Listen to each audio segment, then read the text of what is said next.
Hello friends, इस video में हम सेल्स ऑफ गुड्स एक्ट का second unit conditions and warranties start करने वाले हैं। मैं आपको क्लियर कर दूं, हम लोग ऑलरेडी थर्ड यूनिट डिस्कस कर चुके हैं। यानी सेल्स ऑफ गुड्स एक्ट में हमने पहले फर्स्ट यूनिट पढ़ा, फिर थर्ड पढ़ा और उसके बाद हम सेकंड यूनिट पर आए हैं कंडीशंस एंड वारंटीज पढ़ने के लिए। चलिए, एक छोटी सी बात यहाँ पे मैं पहले आपको समझाना चाहूँगा। अपन इस चैप्टर को टेक्निकली स्टार्ट करें उससे पहले देखो, जब कॉन्ट्रैक्ट ऑफ सेल होता है बिटवीन बायर एंड सेलर, एक तरफ सेलर है, एक तरफ बायर है, इनके बीच में कॉन्ट्रैक्ट ऑफ सेल हुआ है, तो उसमें कुछ बातें दोनों पार्टीज के द्वारा डिसाइड की जाती है या कही जाती है। एक तो डिसाइड की जाती है regarding delivery of goods. Delivery of goods भैया कब होगा, कैसे होगा, क्या होगा, उसका टाइम वगैरह डिसाइड किया जाता है। वे भी डिसाइड किया जाता है भाई कैसे होने वाला है, बायर करेगा कि सेलर की कॉस्ट पे होगा कि बायर की कॉस्ट पे होगा, सेलर की शॉप पे होगा कि बायर के प्लेस पे होगा, वो सब डिसाइड किया जाता है। हम बेसिकली यहाँ अभी बात कर रहे हैं टाइम की। दूसरा, पेमेंट ऑफ प्राइस, उसका भी टाइम डिसाइड किया जाता है भाई किस टाइम पे पेमेंट किया जाएगा। और तीसरा, जनरली बायर अपनी रिक्वायरमेंट्स बताता है कि मुझे क्या चाहिए, क्यों चाहिए, किस काम के लिए चाहिए। जनरली हमेशा पता है, जरूरी नहीं है भाई हमको एक डेयरी मिल्क खरीदने हम दुकान पर जाते हैं और बोलते हैं भैया डेयरी मिल्क देना, दैट्स इट। हम ये नहीं कहते भैया ना ऐसे कुछ मीठा खाने का मन कर रहा है, हम सोच रहे कुछ मीठा हो जाए तो आप कुछ मीठा हो जाए वाला मीठा दे दो ना।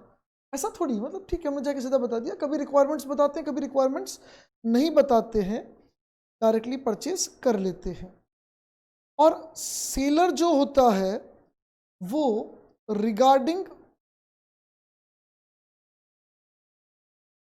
क्वालिटी, यूज, फीचर्स, इन सब के बारे में बात करता है गुड्स की, obviously to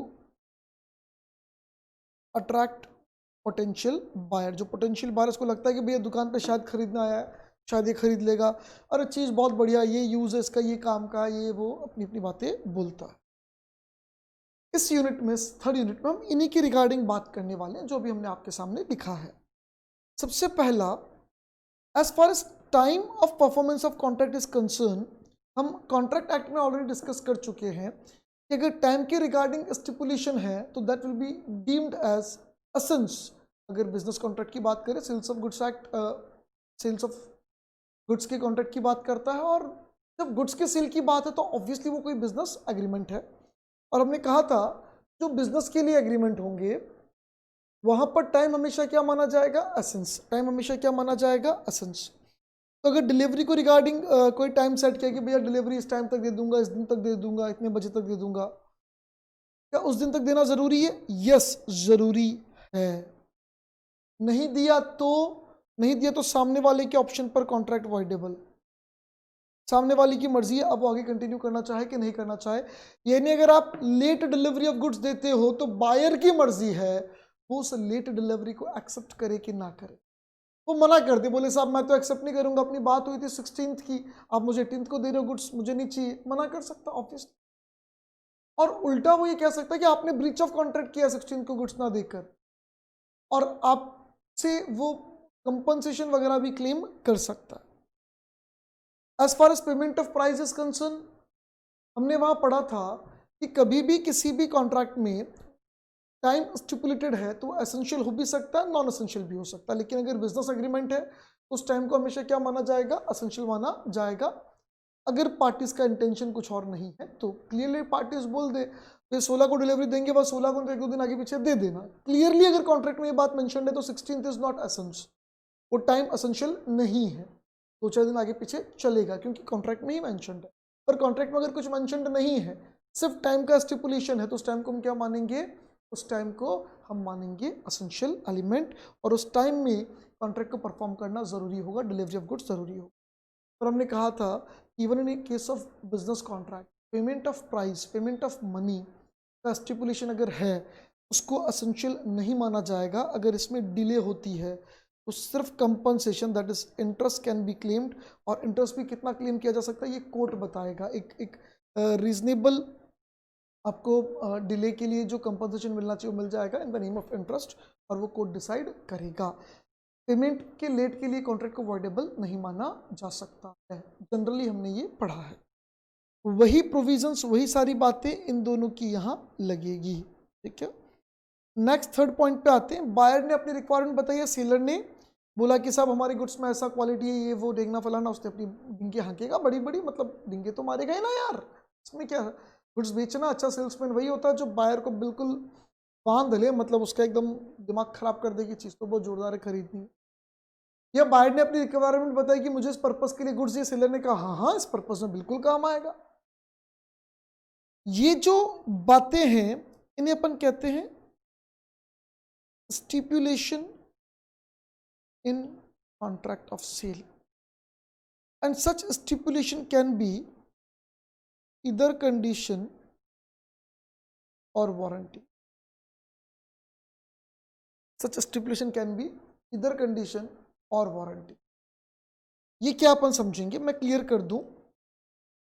stipulation as to time of delivery, as to time of payment, दो छोटी छोटी सी बातें थी जो हमने पढ़ ली। अब हम इंपॉर्टेंट चीजें पढ़ रहे हैं, कंडीशन एंड वारंटी। इसे समझो, मैं कार खरीदने गया मारुति के शोरूम में। मैंने कहा भैया कार दिखाना। कार, मैंने कहा कैसा क्या, ठीक है। मैंने कहा कार का भाई साहब बहुत शानदार कार है, ये स्पीड पे चलती है, ये इसका फीचर्स है, वो फीचर सब बताया। उसने साथ में ये भी कहा सर 1 साल की हमारी वारंटी भी, अगर एक्सीडेंटल केस होगा तो अलग बात है, पर नॉन एक्सीडेंटल हमारी मैन्युफैक्चरिंग डिफेक्ट रह गई, कोई वायर लूज रह गया, उसके कारण से अगर कोई आपको दिक्कत आती है, कुछ भी होता है, तो हम उसको रिपेयर करके देंगे उस पार्ट को। अगर कोई पार्ट ऑटोमेटिक ख़राब होता है तो हम उसको रिपेयर करके देंगे, और रिपेयरेबल नहीं होगा तो हम उसको चेंज करके, ये सेलर ने बोला। This is stipulation in contract. ये कॉन्ट्रैक्ट में क्या है, एक स्टिपुलेशन है, एक पॉइंट, एक शर्त, एक बात रखी गई है। अब समझना, अगर उस बात पर कॉन्ट्रैक्ट को रेप्यूडिएट किया जा सकता है, मतलब वो स्टिपुलेशन अगर फुलफिल नहीं होता है तो बायर हैव ए राइट कि गुड्स वापस ले जा, पैसे दे, तो हम उसको बोलेंगे कंडीशन। और अगर बायर के पास गुड्स वापस ले जा, पैसे दे वाला अधिकार नहीं है, सिर्फ कंपनसेशन क्लेम करने का अधिकार है, तो उसको हम बोलेंगे वारंटी। वारंटी और कंडीशन दोनों ही स्टिपुलेशन है। वारंटी में अधिकार ज्यादा है बायर को, कंडीशन में अधिकार ज्यादा है बायर को, वारंटी में कंपैरेटिवली अधिकार कम है। यानी सिंपल शब्दों में मैं ये बोलूंगा कि वारंटी जो है वो एक कोलेट्रल आइटम है, और कंडीशन जो है वो एक मेन आइटम है। जैसे मैं एक दुकान पे गया, मेडिकल शॉप पे, मैंने एक केटल परचेज करी। वो हॉट वाटर केटल आती है, इसमें गर्म पानी भर के कहीं लग जाए तो सेक वगैरह करने के लिए काम आती है, दर्द हो रहा हो, पेन हो रहा हो तो। मैं शॉप पे गया, मैंने कहा भाई एक हॉट वाटर बॉटल देना, उसने दी। मैंने कहा भैया कितने गर्म पानी, मतलब कितना डिग्री हो पानी का, तब तक हम इसमें पौर कर सकते हैं, इसमें भर सकते हैं पानी, कितना गर्म पानी इसमें डाल सकते हो। पता है साहब इतना गर्म पानी आप पौर कर सकते हो, कोई दिक्कत नहीं है। मैंने कहा कोई साइड इफेक्ट वगैरह कुछ? बोले कुछ नहीं, आप बिंदास यूज़ करो, आराम से गर्म पानी डाल के आप यूज़ करो, कोई दिक्कत नहीं। मैं किस पर्पज़ के लिए खरीद रहा हूँ? उसमें गर्म पानी डाल के सेक करने के लिए, कहीं पेन हो रहा होगा, कहीं दर्द हो रहा होगा, वहाँ पे सेक करने के लिए, ऑब्वियसली। मैं घर गया, मैंने उसमें जितना उस शॉपकीपर ने बोला था उतना गर्म पानी डाला, और वो ब्लास्ट हो गई, ब्रस्ट हो गई, फूट गई। गर्म पानी मेरे शरीर पे आके लग गया, मेरे लग भी गई। मैं उससे कंपनसेशन ले सकता हूं? हाँ बिल्कुल ले सकता हूं। मान लो फूट गई तो गुड्स तो वापस, वो चिथड़े तो वापस को दूंगा, ये कहूंगा चिथड़े तू पकड़, चिथड़े तू पकड़, नई कैटल दे या पैसे दे। यानी कॉन्ट्रैक्ट को क्या मानूंगा, रेप्यूडिएट, या पैसे वापस दे, कैटल चिथड़े तू पकड़, चिथड़े हो गए। और कंपनसेशन लूंगा जो अलग, यानी कंडीशन वाले में रेप्यूडिएट तो करेगा ही, प्लस कंपनसेशन भी लेगा। मेरे जो लगी है गर्म पानी से जो मेरे घाव हुए हैं, उसका मैं कंपनसेशन तो लूंगा। It is condition. कंडीशन समझो असेंशियल थी, इंपॉर्टेंट थी, क्योंकि हमने कैटल परचेज ही क्यों की थी? उसमें गर्म पानी पोर करके चेक करने के लिए, बेसिकली परचेज इसके लिए की थी। वही कंडीशन अगर फुलफिल नहीं हुई तो इससे बोलेंगे एसेंशियल जो रीजन था सेल का वही वही कहीं ना कहीं खतरे में आ गया, वही गलत हो गया, तो हमारे को इसे ब्रीच ऑफ कंडीशन मानना है और उसमें हम क्या लेंगे, रेप्यूडिएट करके पैसा भी लेंगे और कंपनसेशन का पैसा भी लेंगे।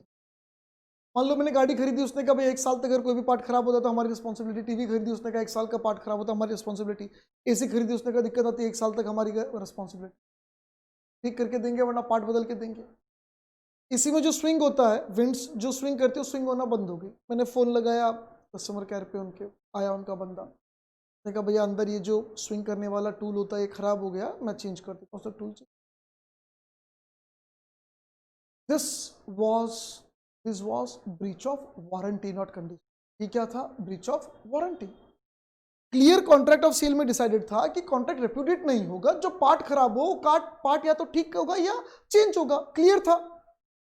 यानी कॉन्ट्रैक्ट को खत्म करके पैसा मैं बोलूं नहीं एसी ले जा, तेरा स्विंग क्यों नहीं हो रहा, एसी ले जा, नहीं बोल सकता मैं ये बात, क्योंकि कॉन्ट्रैक्ट में क्लियरली हम लोगों ने इस बात पे सहमति की थी कि हम कॉन्ट्रैक्ट को क्या करेंगे, सिर्फ कंपनसेशन जो ठीक खराब हो उसको ठीक करना, वो काम हो जाएगा। यानी अब वापस क्लियर करें, एज टू टाइम बता भी देता हूं, चलो स्टिपुलेशन एज टू टाइम, वही हमने बोला कि जब तक कुछ ना हो stipulation as to time of payment are not deemed to be essence, वो एसेंस नहीं होता है। और अगर गुड्स की बात हो, डिलीवरी ऑफ गुड्स की बात हो तो वो एसेंशियल होगा। अगर डिलीवरी ऑफ, ये नीचे लिखा हुआ है, डिलीवरी ऑफ गुड्स की बात हो तो वो क्या होगा, एसेंशियल होगा। ठीक है, नाउ कंडीशन एंड वारंटी, अब समझने की कोशिश करना कंडीशन एंड वारंटी के लिए, कंडीशन एंड वारंटी के लिए समझने की कोशिश करना। कंडीशन एंड वारंटी दोनों ही क्या है, स्टिपुलेशन इन द कॉन्ट्रैक्ट है। स्टिपुलेशन कौन कर रहा है, सेलर कर रहा है, या तो बायर के रिक्वेस्ट पे या खुद के मन से। बायर की रिक्वेस्ट मतलब बायर ने कहा कि क्या काम आएगा तो बता रहा है, और बायर ने नहीं कहा तो भी सेलर ने कहा कि इस चीज़ की भैया 2 साल की तो अपनी वारंटी है, 2 साल में खराब हो जाओ तो हम ठीक करके देंगे फ्री में, क्योंकि सेलर को कस्टमर को अट्रैक्ट करना ऑब्वियसली, तो अपनी बात बोल रहा है। वो कह रहा भाई साहब इसकी क्वालिटी ऐसी, इस पे स्क्रैच नहीं लगता, आप लोहा घिस के देख लो स्क्रैच नहीं लगता, अपनी रिस्पॉन्सिबिलिटी, 2 साल तक अगर कोई स्क्रैच आ जाए तो वापस लिया ना, मैं ठीक करके दूंगा, मैं इसे पेंट वापस करके दूंगा स्क्रैच के ऊपर, मतलब समझ रहे हो आप। तो ये स्टिपुलेशन बायर के रिक्वेस्ट पर भी हो सकता है, सेलर भी बोल सकता है। बात क्लियर करना, सेलर ने कुछ स्टिपुलेशन किया regarding the quality and nature of the product, buyer ने कहा देखिए सारी बात छोड़िए, सारी बात मेरे समझ में नहीं आती, मुझे इन बातों से कोई मतलब भी नहीं है, तो बता इस चीज़ के पैसे कितने ले। सेलर ने कहा 10,000 रुपये लूंगा, 10,000 पकड़ चीज़ दे मस्त रहती। इसका मतलब जब कॉन्ट्रैक्ट ऑफ सेल हुआ तो बायर ने सेलर के स्टिपुलेशन पर ट्रस्ट किया ही नहीं, या मैं ऐसा बोलूं जो सेलर के स्टिपुलेशंस थे वो कॉन्ट्रैक्ट का पार्ट बने नहीं, क्योंकि बायर ने उनको पहले ही असाइड कर दिया। बायर ने बोल दिया इन सबको छोड़, ये सारी बातें छोड़, क्या काम आएगा, क्या यूज है, क्या नेचर है, ये सब छोड़, फालतू बातें, तो पैसे बता कितने लेगा, मेरे को चीज दे। यानी यहां स्टिपुलेशन किया तो गया था, but that stipulation was not included in the contract, और अगर वो कॉन्ट्रैक्ट में इंक्लूड ही नहीं किया गया तो जीरो, उनकी कोई लीगल वैल्यू नहीं है। कल अगर उनमें से कोई बात आ जाती है, उसने बोला कि भाई स्क्रैच लगेगा, इसमें स्क्रैच नहीं लगेगा, स्क्रैच लग जावे, तो बायर मुड़ के आ नहीं सकता, बोले तूने कहा था स्क्रैच नहीं लगेगा, मैंने तो कहा था, बट वो सारी बातें हमारे कॉन्ट्रैक्ट का पार्ट कहां बनी, तूने पहले ही बोल दिया छोड़ इसको। हाँ, बायर ने बोला तो इस पर स्क्रैच नहीं ये वो, तो सेलर अगर बोलता स्क्रैच वगैरह नहीं लगेगा ये वो, और बायर पूछ लेता तो स्क्रैच लग गया तो बोले हम इसको ठीक करके देंगे, ये हो गया तो हम करके देंगे, ठीक है साहब दे दो। Now all the stipulations are part of contract, यानी स्टिपुलेशन अगर कॉन्ट्रैक्ट बनाते समय अवॉइड कर दिया गया, साइड कर दिया गया, तो उन स्टिपुलेशन की कोई वैल्यू नहीं है, क्योंकि वो कॉन्ट्रैक्ट का पार्ट ही नहीं है। लेकिन अगर उनको कॉन्ट्रैक्ट में रखा गया है तो दो बातें हो सकती है कि वो एसेंशियल हो सकती है और एक हो सकता है कोलेट्रल। एसेंशियल मतलब कि वो अगर कंडीशन पूरी नहीं हो रही, वो बात पूरी नहीं हो रही, तो गुड्स काम का ही नहीं। एक दुकान पे गया, कार के शोरूम पे गया, मैंने कहा मुझे हिली एरिया पे जाना है, पहाड़ के उधर टूर पे जाना है, घूमने जाना है, कुल्लू मनाली शिमला वगैरह पूरे एरिया में, मुझे ऐसी कार दो जो वहाँ आराम से चल जावे। मैं सोच समझ के देख परख के दी, मैंने कहा आपको जो सही लगती हो दे दो, मैंने आपको अपना पर्पस बता दिया, उसने मुझे कार दी, मैंने पैसे दे दिए, लेके गया हिल स्टेशन पे, जैसे पहाड़ पर चलाता हूँ गाड़ी तो गू गू करती, ऊपर चढ़ती नहीं है साली। मैंने इसको फोन लगाया, मैंने कहा क्या साले तू घोड़ा बोल के बैलगाड़ी पकड़ाता है, गाड़ी दी है, डब्बा दिया है, तूने कहा पहाड़ पे चढ़ेगी तो पहाड़ पे गू गू करती है, चढ़ती नहीं है। इसका मतलब जो बेसिक पर्पस था, जो बेसिक एलिमेंट था, वही वहां पे खराब हो गया, तो मैं कार वापस रिटर्न करूंगा और पैसे लूंगा। I have the right. अब आप समझो क्या कंडीशन है, क्या वारंटी है। मैं एकदम क्लियर बोल दूं कि यार ये कंडीशन है, ये warranty, it's impossible. It depends upon the contract intention of the parties. अगर पार्टीज का इंटेंशन ये रहा कि ये पर्पस सॉल्व होना चाहिए, ये क्वालिटी होनी चाहिए, नहीं तो मैं वापस दूंगा, ध्यान रखना, उसे अपन क्या बोलेंगे, कंडीशन, क्योंकि वापस देने का अधिकार है। अब कॉन्ट्रैक्ट बिटवीन पार्टीज जब हुआ तो बायर सेलर ने अलग अलग शर्तों को, अलग अलग कंडीशंस को, अलग अलग बातों को अलग अलग तवज्जो, अलग अलग वैल्यू दिया होगा। जिस चीज पे उनका इंटेंशन बिल्कुल क्लियर था कि ये तो चाहिए ही चाहिए, ऐसा तो होना ही चाहिए, वरना नहीं चाहिए हमको चीज, वो कंडीशन है। ये मेरे को एक मोबाइल देना जिसका चार्जर सी टाइप हो, तो सी टाइप होना चाहिए, सी टाइप नहीं है तो गलत बात। हाँ, एक बात क्लियर करना, मैंने बोला मोबाइल देना जो सी टाइप हो, और बंदा मुझे मोबाइल दिखा दे, मैं क्लियर देख रहा हूँ कि उसका charging pin point C type नहीं है, सी टाइप यूएसबी नहीं है, पुराना वाला कंसेप्ट है। सी टाइप यूएसबी समझते हो ना, उसमें उल्टा सीधा दोनों तरफ से चार्जर लग जाता है। सी टाइप यूएसबी नहीं, क्लियर दिख रहा है, तो फिर मैं बायर के माथे नहीं आ सकता हूँ, यहाँ क्लियर करना, फिर मैं सेलर के माथे नहीं आ सकता। बायर की गलती, मतलब आपको क्लियर दिख रहा है it is not C type, फिर भी आप खरीद रहे हो। फिर आप बोलो तूने मेरे को बना दिया, उसने क्या बनाया, तू खुद बनाया है, तेरे माथे पे लिखा है कि तू पैदाइशी है, तू बनेगा। साला वो दिखा रहा है मोबाइल, तेरे समझ नहीं आ रहा सी टाइप है कि नहीं है, सी टाइप यूएसबी है कि नहीं है, चार्जिंग पॉइंट, ये दो जैसी बातें करता है। तो क्लियर करो इस बात में। वापस जब कॉन्ट्रैक्ट ऑफ सेल होता है, उस सेलर की तरफ से कई सारी स्टिपुलेशन होती है, कई सारी बातें कही जाती है regarding quality, nature of goods, use वगैरह वगैरह वगैरह को लेकर बातें की जाती है। और इवन बायर भी अपना पर्पस बताता है और सेलर उस पर्पस को हाना करता है। इन सबसे जो चीज़ें निकल कर आती है वो कंडीशन या वारंटी कहलाती है। अगर कॉन्ट्रैक्ट में उनको इंक्लूड किया गया है तो, अगर उनको पहले असाइड कर दिया गया तो ना कंडीशन है ना वारंटी, वो तो खत्म हो गया। इंक्लूड किया गया तो कंडीशन या वारंटी कहलाएगी। कंडीशन वो होगी जो असेंशियल होगी, जो इंपॉर्टेंट होगी, जो जरूरी होगी, जो शर्त पूरी नहीं होने पर, जो बात पूरी नहीं होने पर बायर चाहे तो गुड्स रिटर्न करके पैसा ले सकता है, मतलब कॉन्ट्रैक्ट रेप्यूडिएट कर सकता है और प्लस कंपनसेशन भी ले सकता है। बायर के पास ये अधिकार मिलता है, उसको अपन क्या बोलते हैं, उसको अपन क्या बोलते हैं, क्या बोलते हैं। और जहां बायर के पास ये अधिकार है कि सामने वाले से चीज वापस रिपेयर करवा ले, जो पार्ट खराब हो पार्ट चेंज करवा ले या कंपनसेशन ले ले, तो अपन क्या बोलेंगे, तो अपन क्या बोलेंगे, वारंटी।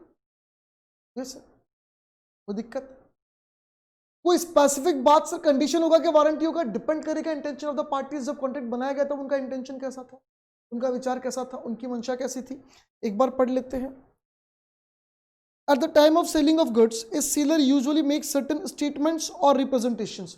वो बहुत सारे statements और representation देता है with a view to induce the intending buyer to purchase the goods. उस buyer को attract करने के लिए, induce करने के लिए. Such representations are generally about the nature and quality of goods and about their fitness for the buyer's purpose. भाई buyer के purpose के लिए fit है कि नहीं है, या quality क्या है, या उसके uses क्या है, ये सब को लेकर वो बात करता है.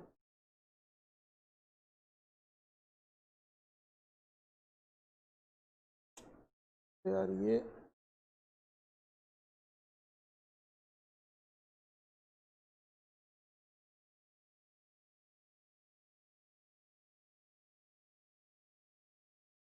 when such statements or representations do not form part of the contract of sale, they are not relevant and have no legal effect on the contract.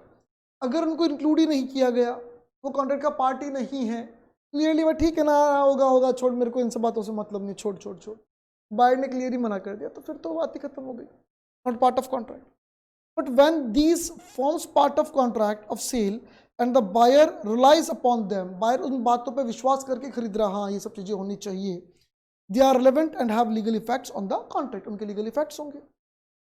A representation which forms a part of the contract of sale and affect the contract is called stipulation. उसे अपन क्या बोलते हैं, stipulation. ये जो statements वगैरह जो contract में part बने हैं actually वो stipulation है, और जो नहीं बने वो simple representations थे, खत्म हो गए. लेकिन जो रिप्रेजेंटेशंस कॉन्ट्रैक्ट का पार्ट बने वो स्टिपुलेशन कहलाते हैं। और हर स्टिपुलेशन बराबर इंपॉर्टेंस का ज़रूरी नहीं है, वो तो हम पहले ही बोल चुके, किसी की इंपॉर्टेंस कम होगी, किसी की ज़्यादा होगी। जिनकी इंपॉर्टेंस बहुत ज़्यादा होगी, जो एसेंशियल्स हैं, वो कंडीशन कहलाएंगे, और जो कम एसेंशियल है, जो कोलेट्रल हैं, जो भाई ऐसा होता है ना, भाई बायर कहता है देखो ये तो होना ही चाहिए, फिर कहता हाँ साहब होगा, तो वो कंडीशन है। फिर वो चीज़ नहीं हुई तो बायर के पास अधिकार है गुड्स रिटर्न करने का, क्योंकि बायर ने क्लियर कहा था कि ये तो होना ही चाहिए, गुड्स पहाड़ पे चढ़ना ही, मतलब गाड़ी जो पहाड़ पे चढ़नी ही चाहिए, बॉटल में गर्म पानी प्योर होना ही चाहिए। और जहां बायर ने कहा कि भैया ये भी होना चाहिए, या सेलर ने कहा देखो इसमें ये बेनिफिट भी आपको मिलेगा, आपका पर्पस तो सॉल्व हो ही रहा है, प्लस ये बेनिफिट भी मिलेगा, तो पर्पस वाली जो बात है, जो मेन बात है, वो तो कंडीशन, और ये भी है वो कोलेटरल यानी warranty. A stipulation in a contract of sale with reference to goods which are the subject therefore may be condition or warranty, जो उसमें subject therefore मतलब उसमें जुड़ गए, बाद में इंक्लूड हुए, मतलब में a condition is stipulation essential to the main purpose of the contract, वो कॉन्ट्रैक्ट के मेन पर्पस के लिए एसेंशियल है, जो मेन पर्पस है वही पूरा नहीं होगा उस बात के बिना, उसको हम बोलते हैं condition. The breach of which give rise to the to a right to treat the contract as repudiate, contract को रिप्यूडिएट करने का अधिकार मिल जाता है वॉइडेबल कॉन्ट्रैक्ट की तरह, कि कैंसिल कर सकते हैं, प्लस कंपनसेशन ले सकते हैं, पर कंपनसेशन पहले मांगना पड़ेगा। आप खत्म करो तो भी आपको मांगना पड़ेगा, आप कंटिन्यू करना चाहो तो भी आपको मांगना पड़ेगा, आपके पास रिप्यूडिएट करने का अधिकार है। Warranty is a stipulation collateral to the main purpose of the contract, main purpose के कोलेटरल भाई ये भी होना चाहिए, ये भी आपको बेनिफिट मिल जाएगा। The breach of which gives rise to a claim for damages, not a right to reject the goods, आपको गुड्स रिजेक्ट करने का अधिकार नहीं, आप गुड्स कॉन्ट्रैक्ट को रिपीटेड ट्रीट नहीं कर सकते, पर कंपनसेशन तो क्लेम कर सकते हो। Whether stipulation in a contract of sale is condition of warranty depends in each case on the construction of the contract, कोई भी स्टिपुलेशन कंडीशन है कि वारंटी डिपेंड करता है कि कॉन्ट्रैक्ट किस पर्पज से, किस तरीके से बनाया गया है। ए स्टिपुलेशन मे बी कंडीशन दो called a warranty in the contract, हो सकता है कभी कोई स्टिपुलेशन अपने आप में कंडीशन हो, पर वहाँ कॉन्ट्रैक्ट में उसको गलती से खाली वारंटी बोल दिया हो, यानी आपके बोलने से नहीं होगा, आपने उसको कंडीशन बोला कि वारंटी बोला नहीं, आपका इंटेंशन क्या था, उस अकॉर्डिंगली कंडीशन और वारंटी देखा जाएगा। और एक कॉन्ट्रैक्ट में कोई एक बात कंडीशन है तो दूसरे कॉन्ट्रैक्ट में वही नेचर या वही चीज़ वारंटी भी हो सकता है, क्योंकि कॉन्ट्रैक्ट अलग अलग रीज़न से किए गए हैं, तो रीज़न के लिए मेन जो चीज़ है वो कंडीशन हो जाएगी, जो कोलेटरल होगा वो वारंटी होगी। अब आप मोबाइल खरीदने की बात कर रहे हो, पर एक ने कोई और रीज़न बता के खरीदा, दूसरे ने कोई और रीज़न बताया, तो पहले वाले के रीज़न पे वो चीज़ फिट होनी चाहिए, अगर वो उस रीज़न के लिए फिट नहीं होता तो वो जो चीज़ है वो कंडीशन हो जाएगी, दूसरे वाले के लिए कंडीशन नहीं, क्योंकि उसका रीज़न ही कुछ और था, पर्पज ही कुछ और था। कॉन्ट्रैक्ट में आपने बोल दिया कि भैया गाड़ी वहाँ पहाड़ पे चल जाएगी, ये वारंटी है, लेकिन उसने खरीदा उस पर्पज से, तो आपके वारंटी बोलने से नहीं होता। पर्पस क्या था, पहाड़ पे ले जाना, उस पर्पस के काम आ रही है क्या, नहीं, तो ये क्या है, ब्रीच ऑफ कंडीशन, ये क्या है, ब्रीच ऑफ कंडीशन, आप भले उसको वारंटी बोल दो। कंडीशन और वारंटी की बेसिक डिफरेंस देख लें। मीनिंग, एक condition is essential to the main purpose of the contract, condition जो है वो मेन पर्पस के लिए एसेंशियल है, जबकि वारंटी जो है वो कोलेटरल है। Right in case of breach, condition में जो अग्रीड पार्टी होगी वो रिप्यूडिएट कर सकती है कॉन्ट्रैक्ट को, डैमेजेस क्लेम कर सकती है, या बोथ, दोनों कर सकती है, जबकि यहाँ अग्रीड पार्टी सिर्फ डैमेजेस ही क्लेम कर सकती है। Conversion of stipulation, a breach of condition can be treated as breach of warranty, आप कंडीशन को वारंटी मान सकते हो, कंडीशन में आपके पास दो अधिकार है, कॉन्ट्रैक्ट को खत्म करना या फिर कंपनसेशन लेना, या बोथ। आप कॉन्ट्रैक्ट को खत्म किए बिना सिर्फ कंपनसेशन ले लो, आप गुड्स लेकर आए थे, मान लो आपने कहा था भैया दुकान पे जाके बोला, बोले भैया मोबाइल चाहिए जिसका बैटरी बैकअप मिनिमम 15 आवर्स का टॉकिंग आवर्स तो होना चाहिए, बात करने का 15 घंटे तक फोन, ऐसा फोन दे दो। उसने आपको फोन दिया, घर गए, फुल बैटरी चार्ज की, 7-8 घंटे में खत्म बैटरी, एक बार वापस चार्ज कर देगा, 7 घंटे में खत्म। आप उसके पास गए, बोले साले तू मेरे को बनाता है, मैंने क्या बोला था 15 घंटे चलना चाहिए, तू चला इसको 15 घंटे फुल चार्ज कर रखा है ना, तू बात कर इससे 15 घंटे होता है क्या फोन? फिर मेरा टूरिंग का काम है और टूरिंग पे मुझे मार्केटिंग के सारे काम संभालने पड़ते हैं, फोन पे रहना पड़ता है, टूर पे जाता हूँ 2 दिन में आता हूँ, चार्जिंग पॉइंट मिलता नहीं है, 15 घंटे की बैटरी बैकअप चाहिए थी, मैं तुझे पूरा बोला था 15 घंटे का टॉकिंग आवर्स का बैटरी बैकअप होना चाहिए। क्यों नहीं चल रहा ये साले तेरी, जो भी आगे बोला।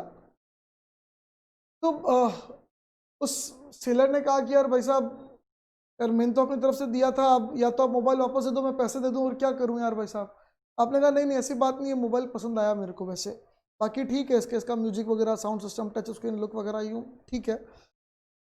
यानी आपको मोबाइल पसंद भी आ रहा है, आपको मोबाइल पसंद भी आ रहा है, और जो कंडीशन थी वो फुलफिल नहीं हो रही है। आप मोबाइल वापस दिए बिना सिर्फ कंपनसेशन ले लो कि साला तेरे को मैं 10,000 दिए थे इस बात के कि मोबाइल अच्छा होना चाहिए, समझ गया ना, 2,000 रुपये वापस निकाल। जो भी रीजनेबल बेसिस होगा उस पर कंपनसेशन क्लेम हो जाएगा, मतलब कैलकुलेट हो जाएगा, कैलकुलेट होकर क्लेम हो जाएगा। तो रीजनेबल बेसिस पर आप उससे कंपनसेशन कैलकुलेट करके क्लेम कर सकते हो।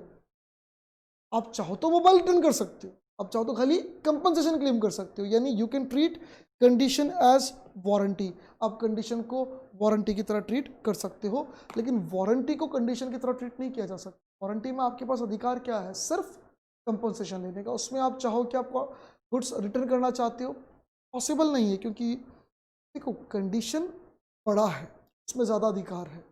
उन ज़्यादा में से आप कुछ अधिकार को ही एनफोर्स करो, कुछ राइट्स को ही एनफोर्स करो, तो इट विल बी वारंटी, और सबको करो तो वो कंडीशन हो जाएगी।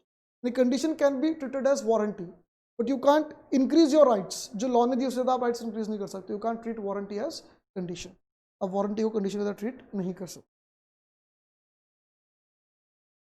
When a condition to be treated as warranty, कब एक कंडीशन को वारंटी की तरह ट्रीट कर सकते हो? मैं क्लियर बोल रहा हूं, 3 बातें हैं। पहले में वैसे 2 बातें हैं, और उसके बाद 2 पॉइंट और आएंगे, मतलब टोटल 4 बातें हो जाएगी वैसे। पहला, जिस बायर के पास रिप्यूडिएट करने का पावर था, कैंसिल करने का पावर था, उसने अपने उस अधिकार को वेव ऑफ कर दिया, बोला वाह जा तेरे को माफ किया, वाह जा तेरे को मैंने माफ किया। ये देखो,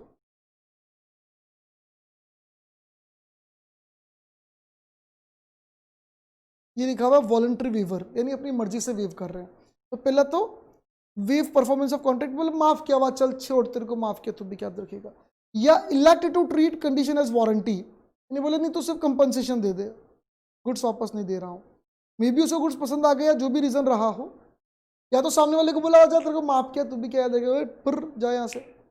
वेव ऑफ करना मतलब छोड़ देना, माफ कर दे। या फिर कंपनसेशन लेके सेटलमेंट कर लिया आपने, ये है voluntary waiver. Compulsory waiver, non severability of contract, contract separable नहीं था और आपने पार्टली एक्सेप्ट कर लिया, तो इसका मतलब आप बाकी पार्ट को भी एक्सेप्ट करेंगे। कॉन्ट्रैक्ट सेपरेबल नहीं था। जैसे मान लो एक स्कूल में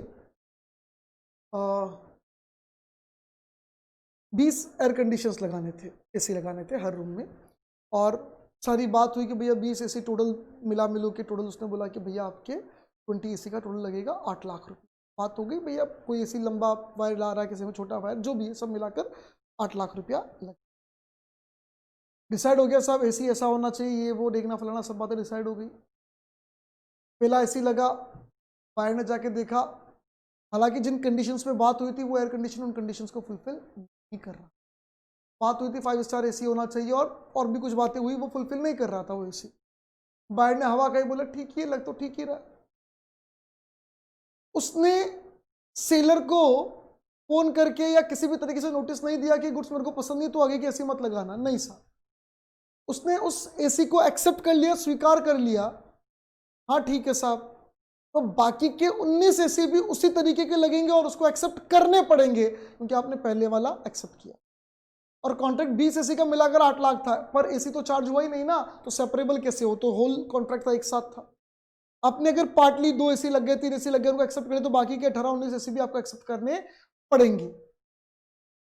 हाँ, obviously you can deduct the compensation. अपनी बात हुई थी 5 स्टार की, आपने 3 स्टार दिया, मार्केट में 5 और 3 का डिफरेंस आता है 3,000 रुपये पर एसी, माइनस करो। ये जो भी बातें हमने बोली थी उसका अगर इंपैक्ट आपको दिख रहा है कि नहीं है, तो उस हिसाब से आप माइनस करवा सकते हो, उससे चार्ज कर सकते हो। क्लियर है? नॉन सेपरेबल था, आपने पार्टली एक्सेप्ट कर लिया, तो बाकी पार्ट भी आप एक्सेप्ट करोगे। और कभी कभी लॉ कहता है, एक्सक्यूज कर देता, लॉ कहता है जो कंडीशन रखी गई थी ये इम्पॉसिबल है साहब, ये कंडीशन फुलफिल हो ही नहीं सकती। आपने कहा जैसे जैसे सेलर ने कहा कि हमारी गाड़ी जब हाईवे पे चलती है ना तो हवा से बात करती है। तो लेके गया हाईवे पे, फुल एकदम गाड़ी चला रहा है, 100 120 130 कान लगा के सुन रहा है, पर वो गाड़ी हवा से बात नहीं कर रही थी। गाड़ी हवा से बात नहीं कर, सेलर के पास आया, बोले साले तुम मेरे को सी बनाता, तूने समझ क्या रखा? तूने कहा था गाड़ी हाईवे पे एकदम हवा से बात करती है, मैंने 100 120 130 140 चला दी, गाड़ी ने कुछ नहीं बोला, हवा ने कुछ नहीं बोला, कोई बात नहीं हुई दोनों में।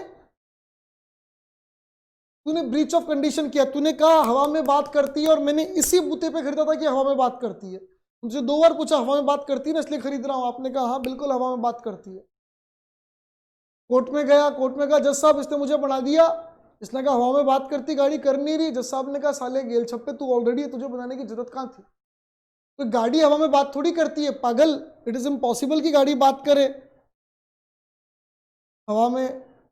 इसका मतलब होता है कि गाड़ी बहुत स्पीड से चलेगी, बहुत बहुत अच्छे से चलेगी, स्पीडली स्मूथली चलेगी, और स्पीडली स्मूथली चल रही है, तो ये कोई ब्रीच ऑफ कंडीशन नहीं है। बट यहाँ से बट तो कुछ नहीं मिलेगा, जाए यहाँ से। तो कभी कभी लॉ एक्सक्यूज कर देता है because of impossibility or any other reason जो लॉ को लगता है। तो यहाँ लिखा हुआ है where a contract of sale is subject to any condition to be fulfilled by the seller, the buyer may waive the condition.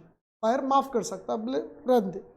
और elect to treat the breach of condition as a breach of warranty, या condition को warranty की तरह मान ले, सिर्फ compensation ले ले, and not as a ground for treating contract repudiated, उस पर कॉन्ट्रैक्ट को रिपीटेड ना करे, सिर्फ कंपनसेशन ले ले। ठीक है, ये तो हो गया वॉलंटरी वाला। अब कंपल्सरी वाला, where a contract of sale is not severable and the buyer has accepted the goods or part thereof, उस गुड्स का एक हिस्सा उसने एक्सेप्ट कर लिया, the breach of any condition to be fulfilled by the seller can only be treated as breach of warranty. आप आधा accept कर चुके हो, अब अपनी बोल सकते साहब पहले एसी खराब था, बाकी भी आप खराब दे रहे हो। आपने बोला कहा पहला एसी लगा तब आप एसी रिटर्न कर देते, या बोल देते देख ये एसी ऐसा नहीं चलेगा साहब, इसमें तो पैसे काटूंगा, बाकी एसी ऐसे नहीं होने चाहिए, ध्यान रखना। तब तो आप आगे ब्रीच ऑफ कंडीशन की तरह ट्रीट कर सकते हो, पर आपने उसको स्वीकार कर लिया और कुछ बोला नहीं, मतलब बाकी भी सिमिलर नेचर के गुड स्वीकार करोगे, और आपको सिर्फ अधिकार होगा ब्रीच ऑफ वारंटी की तरह कंपनसेशन लेने का, not as a ground for rejecting, यानी आप गुड्स को रिजेक्ट नहीं कर सकते, कॉन्ट्रैक्ट को रिप्यूडिएट नहीं कर सकते। इसने क्लियर बोला unless there is a term of contract express or implied to that effect. या तो भाई जैसे एक एसी लगा और मैं क्लियरली बोल दूं कि साहब ये एसी एक तो लगा दिया, आगे ऐसा नहीं चलेगा, या मैं उसको इम्प्लाइडली समझा दूं कि भाई साहब वो जो आपने किया है बाकियों में नहीं होना चाहिए साहब, बाकी तो अपने 5 स्टार ही लगेंगे, ध्यान रखना। यानी क्लियर हम लोगों ने बात कर ली ना, तब तो ठीक है, तब तो ब्रीच ऑफ आगे वाले 5 स्टार ही होने चाहिए, जो हमने बोली सारी कंडीशंस फुलफिल होनी चाहिए, otherwise I will have a right to breach it as to treat it as a breach of condition. बाकी इसे रिफंड करने का अधिकार होगा, पर मैं ये ऐसे ले लूँ और मैं उसको कुछ ना बोलूँ तो acceptance in part will be deemed as acceptance of whole, और बाकी भी गुड्स मुझे उसी तरह के एक्सेप्ट करने पड़ेंगे, मैं कुछ बोल नहीं सकता। इसने बोला इस सेक्शन में जो भी लिखा हुआ है उसमें ध्यान रखना, कई बार कंडीशन और वारंटी एक्सक्यूज्ड बाय लॉ होती है, इम्पॉसिबिलिटी या किसी और कारण से। तो अगर लॉ ने एक्सक्यूज कर दी तब तो बात ही खत्म हो गई, फिर तो ये सेक्शन का कोई मतलब ही नहीं है। लॉ ने एक्सक्यूज कर दी, फिर आप माफ करो, आप वेव करो, आप बोलो कि नहीं मुझे कंपनसेशन दे दे, वो सारी बातें खत्म। लॉ ने कह दिया कि साहब नहीं होगा तो मतलब नहीं होगा। अब ये जो ब्रीच ऑफ कंडीशन वारंटी हम पढ़ रहे हैं, बेसिकली जो कंडीशनर वारंटी होती है